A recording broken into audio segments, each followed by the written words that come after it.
မင်္ဂလာပါကလေးတို့ရေ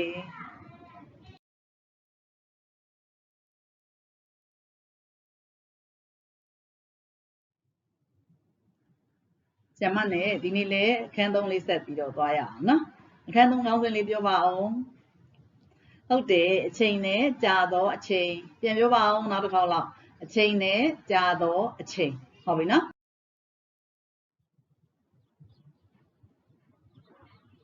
ကဲဆရာမတို့ဒီအခန်းမှာဟုတ်ပြီနော်အချိန်နဲ့ကြာသောအချိန်တွေဘယ်လောက်ကြာတယ်ဘယ်၍ဘယ်မြအချိန်တွေအကြောင်းပြောမယ်ကြာတဲ့အချိန်တွေအကြောင်းပြောမယ်ဆိုလို့ရှိရင်တဲ့လတွေကိုခြံထားခဲ့လို့မရဘူးတဲ့ဘယ်နှလကြာလဲကြာချိန်ထဲမှာပါတယ်ဟုတ်ပြီနော်လတွေအကြောင်းပြောရတော့မယ်နေ့တွေရက်တွေအကြောင်းပြောရတော့မယ်ဆိုလို့ရှိရင်တဲ့တို့ကပြက်ကလေးလည်းကြည့်တတ်ဖို့လိုတယ်တဲ့အဲ့တော့အခုနောက်ထပ်ခေါင်းစဉ်အခွဲလေးကလများနဲ့ပြက်ကလေးနဲ့ပြက်ကလေးတွေကိုကလေးတွေအတိအကျလေးသိသလားဟုတ်ပြီနော်တချို့ကလေးတွေကသိတယ်တချို့ကလေးတွေကမသိဘူးအဲ့တော့သိတဲ့ကလေးမှတောင်မှတော်တော်များများဒီအင်္ဂလိပ်လိုလနဲ့အင်္ဂလိပ်လိုလတွေရဲ့အကြောင်းကိုပဲသိထားတာများတယ်ဟုတ်ပြီနော်အဲ့တော့ဆရာမတို့မှာဘာတွေပြောရမယ့်တာဝန်ရှိသွားပြီလဲဆိုမြန်မာလတွေအကြောင်းသင်ပေးရမယ်ပြောပြရမယ်တာဝန်ရှိလာပြီအဲ့တော့ဒီ3တန်းရောက်တဲ့အချိန်မှာကလေးတွေအတွက်ဒီမှာခေါင်းစဉ်အခွဲလေးကမြန်မာလပြောမယ်အင်္ဂလိပ်လပြောမယ်ပြီးရင်အဲ့ဒီမြန်မာလတွေအင်္ဂလိပ်လတွေနှစ်မျိုးတွဲပါနေတယ်ပြက်ကလေးတွေအကြောင်းကိုလေ့လာရအောင်တဲ့ဟုတ်ပြီနော်ပြက်ကလေးအကြောင်းကိုလေ့လာရအောင်တဲ့ကဲဟုတ်ပြီအဲ့လို3ခုခွဲထဲမှာကာကြီးမြန်မာလများဘာလတွေကိုအရင်လေ့လာမယ်မြန်မာလတွေကိုအရင်လေ့လာမယ်အဲ့ဒီမြန်မာလတွေကိုအရင်လေ့လာမယ်ဆိုလို့ရှိရင်တို့မြန်မာလိုနှစ်ရဲ့အစသည်ဘယ်လစတာလဲဆိုတော့ကလေးတွေအရန်ပျော်ရတယ်အမြဲတမ်းမျောလင်းတောင်းတနေတဲ့တကြံကာလတကူးလကစပါတယ်ဘယ်လကစလဲ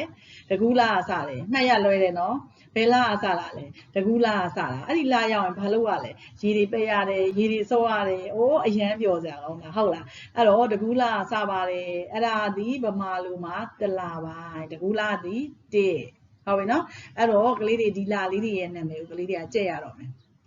တလပိုင်းဒီမှာကြည့်မယ်ဇာတ်ခွက်လေးနဲ့ကြည့်မယ်သူကတော့အမှတ်စဉ်လို့ပြောတာဆရာမတို့ကလပိုင်းလေးနဲ့1ဆိုရင်တကူလ2ဆိုရင်ကစုံလအဲ့ဒါဆိုလို့ရှိရင်ဗမာလိုလတလပိုင်းဆိုတကူ2ဆိုရင်ကစုံ3ဆိုရင်နေယုံ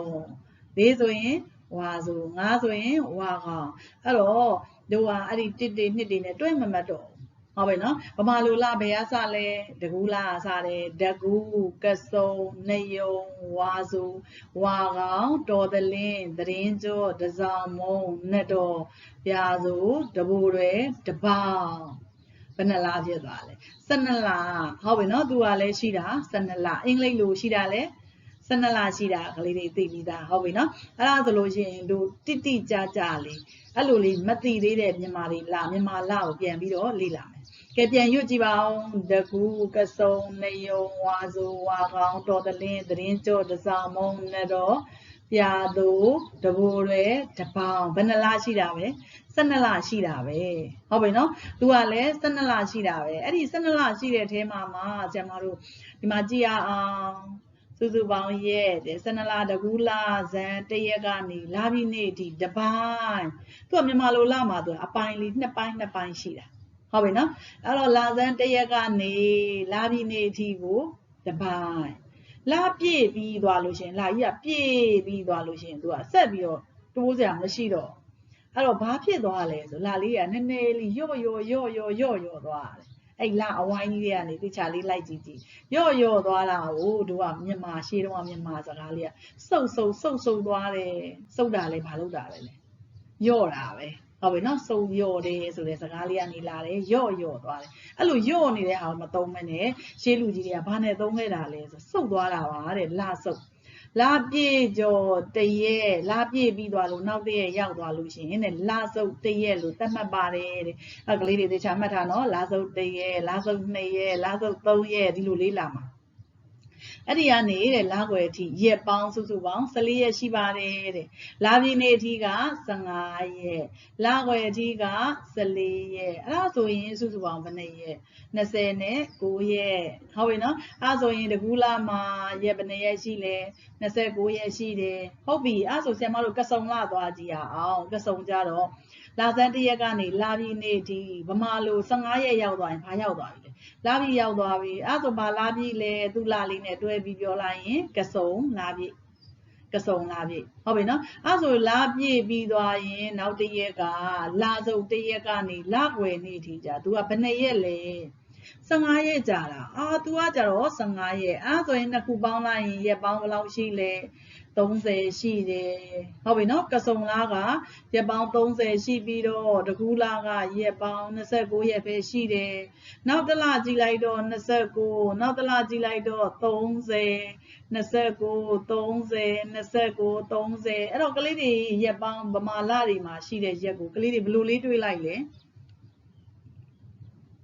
29နဲ့30တလဲစီလာတာတွေးလိုက်တယ်ဟုတ်တယ်ဒီကလေးတွေတော်တယ်တလဲစီလာတာတွေးလိုက်ပြီအဲ့ဒါဆိုလို့ရှိရင်ဘလို့စလာလဲကလေးတွေစပြောကြည့်အောင်အဲ့ဒါဆိုရင်မြန်မာလိုလောက်မှတ်ထားမယ်ဘယ်နှစ်ရက်နဲ့ဘယ်နှစ်ရက်ပဲရှိတာနှစ်မျိုးတည်းရှိတာ29ရက်30ရက်ရှိတာဘယ်လတွေက29လဲဘယ်လတွေက30လဲအဲ့ဒါလေးတော့ကိုယ်ကိုယ်ပြပြသိဖို့လိုတယ်ကဲဘယ်လတွေက29လဲဆရာမကိုပြန်ပြောမယ်ပြန်ပြောကြည့်အောင်တော်တယ်တို့ကလေးတွေကတော်တယ်ကဲပြော29ကဘယ်လတွေလဲတကူနယုံဝါကောင်သတင်းကျော်ဟုတ်တာပေါ့အဲ့ဇာကြီးကြည့်ပြောရင်တော့အဲ့လိုထွက်မှာပေါ့အဲ့ဒါဆိုအဲ့လိုအစဉ်လိုက်တိုင်းမပြောတတ်ဘဲနဲ့တို့ခြုံပြီးတော့ပြောဖို့ရအတွက်ဘယ်သူများပြောတတ်လဲဘယ်လိုလေးပြောလိုက်မယ်ဟာ1 3 5 9 17အဲ့ဒီလိုလတွေက29ရက်ရှိတယ်ဟုတ်ပြီ30ရှိတဲ့ဟာတွေက2 4 6 8 10 12အဲ့ဒီလတွေကရက်ပေါင်း30ရှိတယ်အဲ့ဒါဆိုရင်တို့ကလေးတွေကရောအဲ့ဒီလလေးတွေကို1 2 3 4ဆိုတဲ့ကိန်းကနန်းလေးတွေကိုဆရာမတို့စုံရယ်မရယ်သိသလားသိလားအဲ့တော့ဆရာမတို့စုံရယ်မရယ်ခွဲဖို့ရအတွက်ဆိုလို့ရှိရင်ဘာလေးတွေနဲ့ရှိလဲဆိုတော့နှစ်ခုကိုတစ်စုံနှစ်ခုကိုတစ်စုံလို့ပြောတယ်အဲ့ဒါဆိုလို့ရှိရင်သူက1ဆိုရင်တစ်ခုတည်းရှိတာအဲ့ဒါဆိုရင်စုံဟုတ်လားစုံမဟုတ်ဘူးအဲ့ဒါဆိုရင်သူကဘာဖြစ်သွားလဲသူကမကနန်းလေးဖြစ်သွားပြီအဲ့ဒါဆိုရင်နှစ်ခုဆိုတော့ဒီလိုလေးစုံနေတယ်ဟုတ်ပြီနော်အစုံလေးရှိတယ်အဲ့တော့နှစ်ကစုံကိန်းအဲ့တော့3ရောက်သွားပြီ3ကကြတော့စုံလားမလား1 2 3အဲ့လိုလေးရှိတဲ့အချိန်မှာဒီမှာနှစ်ခုကတစ်စုံအဲ့ဆိုရင်သူကတစ်ခုကဘဲပဲ့နေတဲ့အတွက်သူကမအဲ့တော့4ခုရောက်သွားပြီဆိုတော့တွဲအတွဲလေးဘယ်နဲ့တွဲရှိလဲတွဲလို့ရတာနှစ်တွဲရှိတယ်အဲ့တော့သူကလည်းစုံအဲ့ဒါဆိုရင်သူကတစ်ခုကြာမှာဒီမှာရှိတဲ့ဟာလေးကနှစ်ခုစုံလို့မရတဲ့ဟာလေး9ရှိတယ်ဒါဒီနှစ်ခုကတစ်စုံဒီနှစ်ခုကတစ်စုံဒါလေးကပဲ့ပဲ့အဲ့ဆိုရင်မကနန်းလေးဟုတ်ပြီနော်အဲ့ဒါဆိုလို့ရှိရင်တို့ဆရာမကိုမကနန်းလေးတွေပြောပါအောင်ခွန်ရယ်9ရယ်ဘာရယ်လဲ17ရယ်အဲ့ဆိုမကနန်းလေးတွေရွတ်ကြည့်အောင်1 3 5 9 9 17ဟုတ်ပြီနော်အဲ့တော့အဲ့ဒီကိန်းကနန်းလေးတွေဒီမာကိန်းလေးတွေလို့ပြောမယ်ဟုတ်လားပြီးရင်စုံကိန်းလေးတွေပြောပါဦး2 4 6 8 10 12ဟုတ်တယ်နော်တချို့ကသိပြီးသားအဲ့တော့တို့ပြန်ပြောပါအောင်စုံကိန်းလေးတွေပြောပါဦး2 4 6 8 10 12ဟုတ်ပြီလားအဲ့တော့မသိသေးတဲ့ကလေးတွေကလည်းတိတိကျကျမသိတာပဲရှိမှာသိတော့သိမှာရွတ်တတ်မှာဟုတ်ပြီနော်အဲ့တော့ခုခေါင်းထဲစပြီးတော့ထည့်မယ်1 3 5 9 17 13 15ဆက်လာမှာနော်အဲ့တော့အဲ့ဒီကိန်းလေးတွေနဲ့စုံနေတဲ့ကိန်းတိုင်းဒီမကိန်းဟုတ်ပြီနော်1 3 5 9 1 3 5 9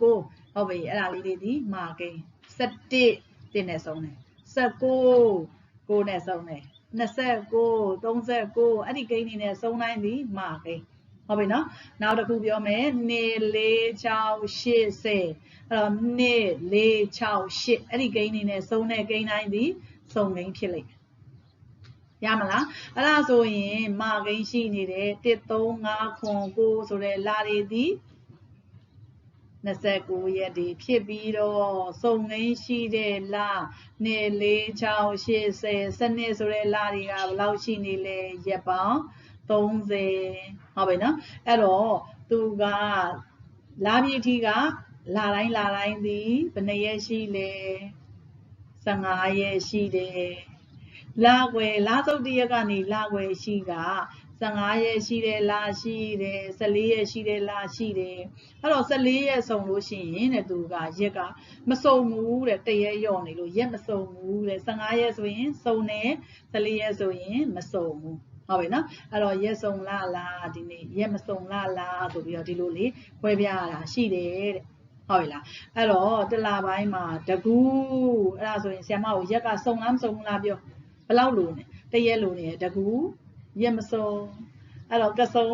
ရက်စုံပါတယ်နေယုံရက်မစုံဝါစုရက်စုံအဲ့လိုမျိုးလေးတွေလည်းရက်စုံလားမစုံဘူးလားဆိုတာလည်းကလေးတွေသိရမယ်ဟုတ်ပြီလားအဲ့တော့အဲ့ဒီမှာဗမာလိုလားဆိုရင်တကူကစုံနေယုံဝါစုဝါကောင်းတော်သတင်းကျော်တစောင်းမုံနေတော်ပြသူတကူတဲ့တပေါင်းဆိုပြီးတို့ဘယ်နှလရှိလဲ30နဲ့2လ12လရှိတယ်မြန်မာလတစ်လပိုင်းဒီဘယ်ကစလဲကလေးတွေတို့တကြံရေပက်တဲ့တကူးလာကစတယ်အဲ့ဒီကနေစမှတ်ပြီးရင်ကျက်တော့ဘယ်နှလလဲ12လဟုတ်ပြီနော်အဲ့တော့တို့ဘယ်ကစလဲအဲ့12လကိုတကူးကစမယ်အဲ့တော့လတွေမှာတစ်ကနေ7ရှိတဲ့ထဲမှာစုံထဲမှာနဲ့2ချမ်းခွဲလိုက်ပြီဟုတ်ပြီနော်အဲ့တော့မဂိန်းတွေကရက်မဂိန်းတွေက1 3 5 9 17ဆိုတဲ့လတွေကရက်မစုံဘူးမတွေမှာရက်မစုံဘူးစုံဆိုရင်ရက်စုံတယ်2လပိုင်း4လပိုင်း6လပိုင်း8လပိုင်း10လပိုင်း12လပိုင်းအဲ့ဒီလတွေကရက်စုံတယ်အဲ့ဒါကြောင့်လစုံတရက်ကနေရက်စုံလတွေမှာ15ရက်ထိရှိတယ်ဒါလေးတွေသိချာမှတ်ရအောင်နော်မှတ်ပြီလားမှတ်ပြီတယ်နော်သိချာလေးမှတ်ထားပါအောင်အဲ့တော့ဒီမှာကြည့်ရအောင်ဘေးမှာလည်းစာလေးပေးထားသေးတယ်မြန်မာလာများတွင်တဲ့လာဇန်ကလေးတွေပြောပါဦးမြန်မာလာများတွင်လာဇန်တရက်မှလာပြည့်နေ့အထိကိုလာဇန်ပိုင်းဟုတ်ပြီနော်လာစုပ်တရက်လာပြည့်အထိကိုလာဇန်ပိုင်းဆိုဒီရှေ့တစ်ဖြက်ပြီးရင်လာစုပ်တရက်အဲ့ဒါကိုလာစုပ်လို့မပြောဘဲနဲ့တချို့ကတော့တဲ့လာပြီးကြော်လို့ပြောတယ်တဲ့အဲ့ဒီအသုံးလုံးလေးနှစ်ခုကအတူတူပါပဲတဲ့လာပြည့်ပြီးကြော်သွားတာကြော်သွားတဲ့အချိန်မှာလာကိုသိချာကြည့်လိုက်တဲ့အချိန်မှာကျတော့လာကကျတော့စုပ်သွားဆက်ကြီးမလာတော့ဘဲနဲ့ယော့သွားလို့လာစုပ်ဆိုပြီးတော့အဲ့ဒီအခေါ်ကတော့ပို့ပြီးမှန်းတာပေါ့ဟုတ်ပြီလားလာစုပ်လို့ခေါ်မယ်ပြီးရင်လာွယ်နေ့အထီကိုတဲ့လာစုပ်ပိုင်းကိုနှစ်ပိုင်းခွဲထားတယ်တဲ့ဘာပိုင်းနဲ့ဘာပိုင်းလဲကလေးတွေပြန်မလို့လာဇန်ပိုင်းနဲ့လာစုပ်ပိုင်းနှစ်ပိုင်းခွဲထားတယ်ဘာပိုင်းနဲ့ဘာပိုင်းလာဇန်ပိုင်းနဲ့လာစုပ်ပိုင်းဟုတ်ပြီနော်အဲ့တော့လာဇန်တရက်ကနေလာပြည့်နေ့ဒီလာဇန်ပိုင်းတိုင်းတွင်လာတိုင်း15ရက်ရှိပါသည်ဒီမှာဇရာခွက်နဲ့ပြတာ15ရက်ရှိတယ်ဟုတ်ပြီနော်ဒါပေမဲ့တဲ့အမှတ်စဉ်2 4 6 80စနစ်ဒါလေးတွေကိုပါခဲ့စုံကိန်းရှိသောရက်စုံလာများတွင်တဲ့လာစုံရက်တိုင်းက15ရက်ရှိတယ်တဲ့စုံနေတဲ့ဟုတ်ပြီနော်ဟုတ်ပြီနော်အဲ့တော့အဲ့ဒီ2 4 6 80စနစ်ကိုစုံကိန်းလို့ခေါ်ပါတယ်တဲ့အဲ့တော့စုံကိန်းရှိတဲ့လတိုင်းရက်စုံပါတယ်စုံကိန်းရှိတဲ့လတိုင်းရက်စုံပါတယ်ရက်စုံတယ်ဆိုတာလာစုံဘယ်နှရက်ရှိတယ်လို့ပြောလိုက်တာ15ရက်လာပြေကလာဇန်ကလည်း15ရက်လာစုပ်ကလည်း15ရက်ဒီလိုပြောတာဟုတ်ပြီနော်ဒါပေမဲ့တဲ့သို့တော်အမှတ်စဉ်1 3 5 9 17တွင်တော့တဲ့ရက်မစုံလာများသည်လာစုပ်တိုင်းတွင်14ရက်သာရှိပါသည်တဲ့1ဒီမှာ14ရက်3ဒီမှာ14ရက်5 14ရက်ဟုတ်ပြီနော်အဲ့ဒီမာဂိန်းတွေဖြစ်တဲ့1 3 5 9 17မှာတော့တဲ့ရက်မစုံလာဒီမှာလာစုပ်က14ရက်ပဲရှိတယ်တဲ့တို့စောစောအားဆရာမပြောလိုက်ပြီဟုတ်ပြီနော်အဲ့ဒီလိုဂိမ်းလေးတွေကိုဘာဂိမ်းလို့ခေါ်တယ်မာဂိမ်းလို့ခေါ်တယ်ကလေးတွေစုံမခွဲတတ်ပြီနော်ရမှာနော်အဲ့တော့မာဂိမ်းတွေရှိတဲ့လတွေကရက်မစုံလတွေပါရက်မစုံဘူးဆိုတာလာစုပ်ဘယ်နှရက်ပဲရှိတယ်14ရက်ပဲရှိတယ်ပုံမှန်ဆိုလို့ရှိရင်စုံရမယ်ဆိုရင်လာဇန်ကလည်း15ရက်15ရက်ရှိပြီးတော့လာစုပ်ကလည်း15ရက်ဆိုပြီးတော့ရက်ပေါင်းဘယ်လောက်ရှိရမှာ30ရှိရမှာဒါပေမဲ့ရက်မစုံလတွေဖြစ်တဲ့မ1 3 5 9 17ဆိုတဲ့လတွေမှာတော့လာစုပ်ရက်ကဘယ်နှရက်ပဲရှိလဲ14ရက်ပဲရှိတယ်အဲ့ဒါလေးကိုသေချာလေးမှတ်ထားနောက်ရကြရင်ဆရာမနဲ့ပြန်ပြောမယ်နော်ပြန်မေးမယ်နော်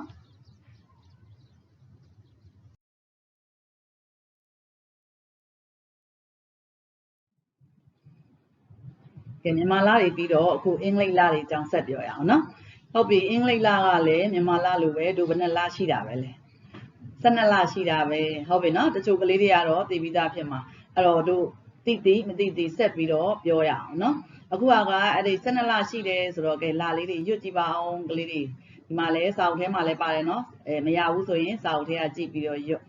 January, February, March, April, May, June, July, August, September, October, November, December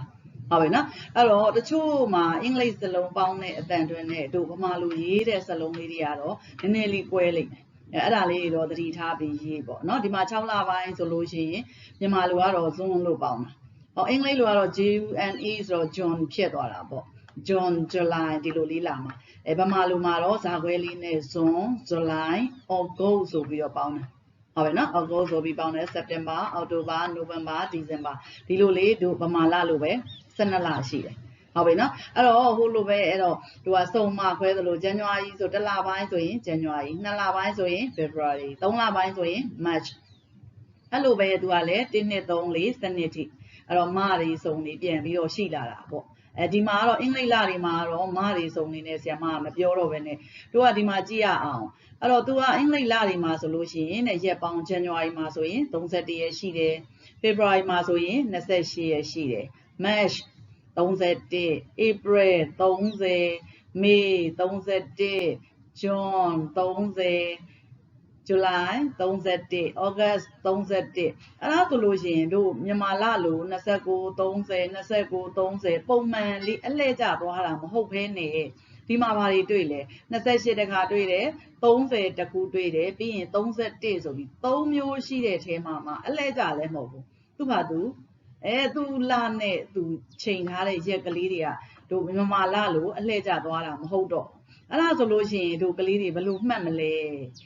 မှတ်ရမယ့်နည်းလမ်းလေးတွေရှိလာပြီပေါ့နော်အဲ့တော့အဲ့ဒါလေးမပြောခင်ဆရာမဒီမှာစာလေးကြည့်ပါဦးတို့ဖေဖော်ဝါရီလသည်တဲ့28ရက်သာရှိတော်လဲဒီမှာရှိတယ်28ရက်ရှိတယ်တဲ့ရှိတော်လဲရက်ထက်နှစ်တွင်29ရက်ရှိသည်တဲ့အဲ့ဒါဆိုရင်ဆရာမတို့ဒီမှာရက်ထက်နှစ်ဆိုတဲ့ဟာလေးကိုပြောပြရမယ့်တာဝန်လေးရှိသွားပြီဟုတ်ပြီနော်အခုတစ်ခါလေးမှတ်ပေးထားပါဦးဖေဖော်ဝါရီကပုံမှန်ဆိုဘယ်နှစ်ရက်ရှိရလဲကလေးတွေ28ရက်ရှိတာရက်ထက်နှစ်ရောက်သွားရင်နော်29ရက်အဲ့ဒါဆိုလို့ရှိရင်တို့ဘာလေးကိုမှတ်ရတော့မလဲရက်ထက်နှစ်ဆိုတာဘာလဲဆိုတာလေးတစ်ချက်ခေါင်းနဲ့မှတ်ထားပေးဦးနော်ရက်ထက်နှစ်မှာဘယ်နှစ်ရက်ရှိရမလဲ29ရက်အဲ့ဒီရက်ထက်နှစ်ဆိုတာကတဲ့ခရစ်နှစ်ကို၄ဖြင့်စား၍ပြတ်သောနှစ်ကိုရက်ထက်နှစ်ဟုခေါ်သည်တဲ့ဘာနှစ်ကိုခရစ်နှစ်အဲ့တော့အင်္ဂလိပ်ခုနှစ်ကို4နဲ့စားရမယ်ဘာနဲ့စားရမယ်4နဲ့စားရမယ်စားလို့ပြတ်တယ်ဆိုအကျွင်းကဘယ်လောက်ရှိလဲ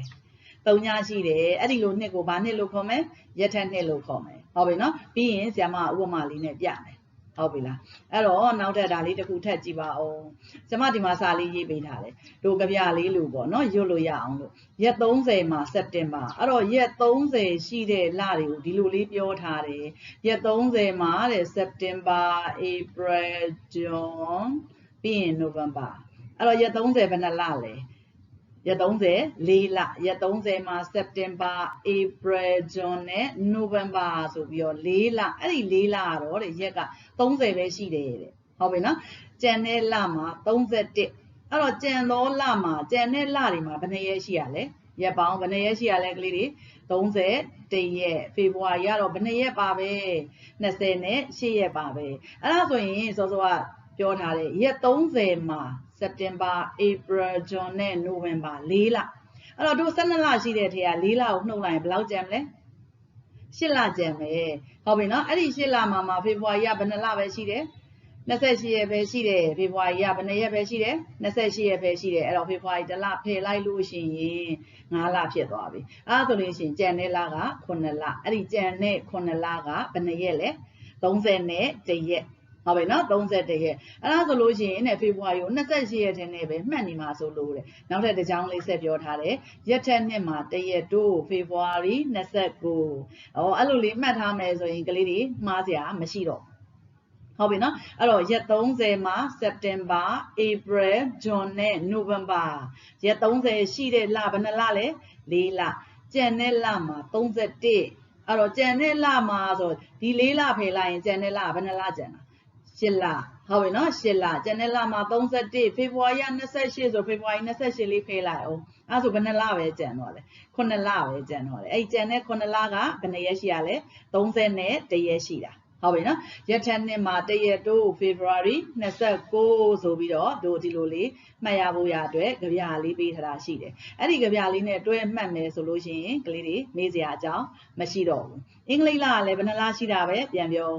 12လရှိတာပဲဟုတ်ပြီနော်12လရှိတာအရင်ရှေ့တစ်ပိုင်းမှာတော့လို့မြန်မာလတွေလို့29 30 29 30 29 30အဲ့လိုမျိုးလေးပုံမှန်အလှည့်ကျလာတာမဟုတ်တဲ့အတွက်ကလေးတွေအဲ့လိုမှတ်လို့မရတော့ပြန်ဘူးမရတော့တို့ကကြပြလေးတွေဒီမှာရွတ်ကြည့်ရအောင်ဟုတ်ပြီနော်ရက်30မှာ September April June နဲ့ November အဲ့ဒီ၄လပဲရက်ပေါင်း30ရှိပါတယ်ကျန်တဲ့လမှာ31 February 28 February 28ဖေးလိုက်ရင်စောစောကရက်34လနဲ့ဆိုရင်5လအဲ့ဆို9လကျန်တဲ့9လသည်ဘယ်နှရက်31ရက်ဟုတ်ပြီနော်နောက်ထပ်တစ်ကြောင်းလေးကရက်ထက်နှစ်မှာ1ရက်တို့ February 29ဟုတ်ပြီဒီကြပြလေးကြက်ပြီးတော့ရွတ်ထားလို့ရှိရင်မမေ့တော့ဘူးနော်မှတ်ထားအောင်နော်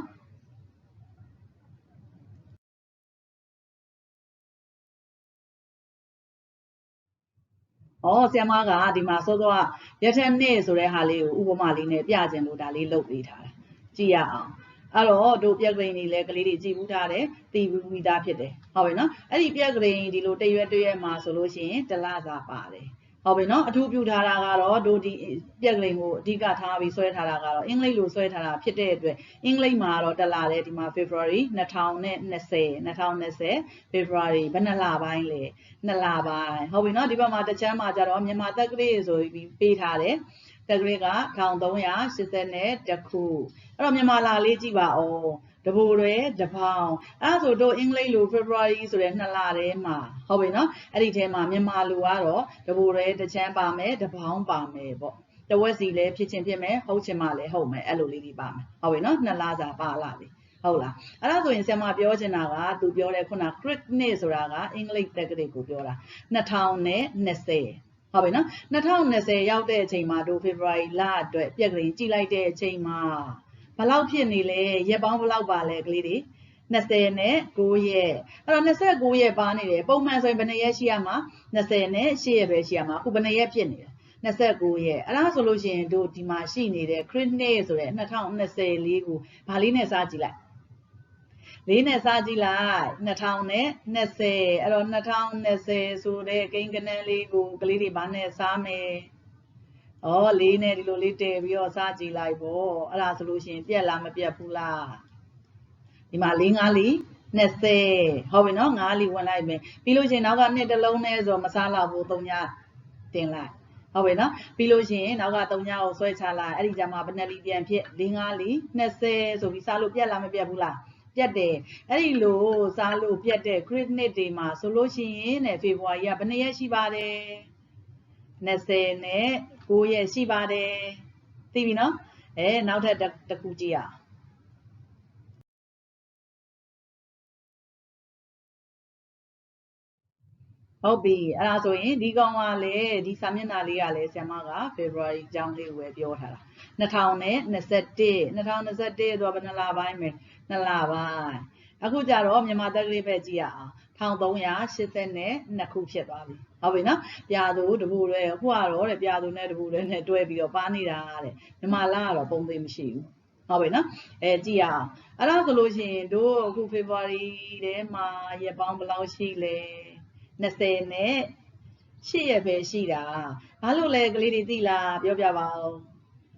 သူ့ရဲ့ Christmas ကဘာဖြစ်နေလဲ2021ဆိုတော့4နဲ့စားလို့မပြတ်ဘူးမပြတ်တဲ့နှစ်တွေတိုင်းဒီ February ဘယ်နှရက်ပဲရှိရမယ်20နဲ့8ရက်ပဲရှိရမယ်စားလို့ပြတ်ရင်တော့ February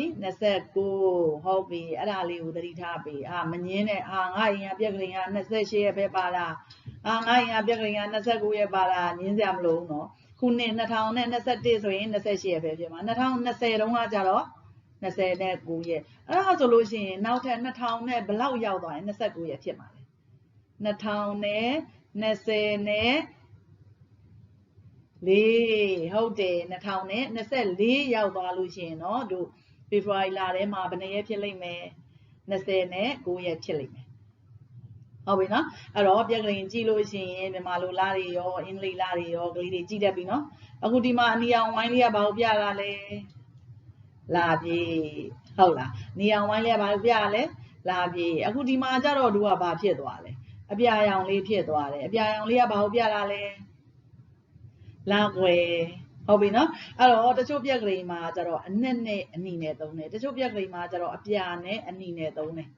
အဲ့တော့သေချာလေးကြည့်လိုက်ပေါ့ဘေးမှာစာလေးလဲပါမှာပဲဟုတ်ပြီနော်ဟုတ်ပါပြီဆရာမရဲ့သင်ခန်းစာဒီနေ့တော့ဒီလောက်ပဲเนาะနောက်ရက်မှာဆရာမနဲ့ပြန်ပြီးတော့တွေ့ရအောင်